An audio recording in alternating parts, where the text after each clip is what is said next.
આજરોજ તિલકવાડા ખાતે ગાય માતાના સંદર્ભમાં નિવેદનપત્ર મામલતદાર સાહેબને અમે આપવા આવ્યા છે. ગાય માતા કૃષ્ણ ભગવાનના કાળથી આવતી રહી છે.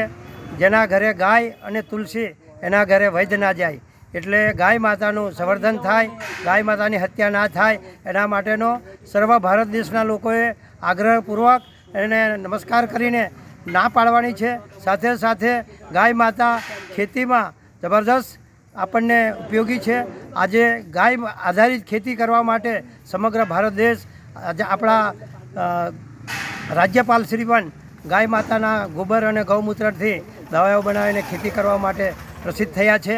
તેથી ભારત દેશની અંદર ગાય માતાની હત્યા ના થાય એના માટે અમારું બધા લોકોનું નિવેદન છે. અસ્તુ, જય ગૌ માતા. આપણું નામ? મારું બારિયા ગોપાલભાઈ ગંભीरભાઈ તિલકવાड़ा, नमस्कार सोसाइटी. गौ माता धर्म अर्थ काम और मोक्ष की दात्री है जो भवसागर से पार लगाती है. गौ माता में 33 करोड़ देवी देवताओं का वास है. भगवान कृष्ण भी गौ ब्राह्मण हिता है, गाय और ब्राह्मण के लिए पृथ्वी पर अवतार लेते हैं.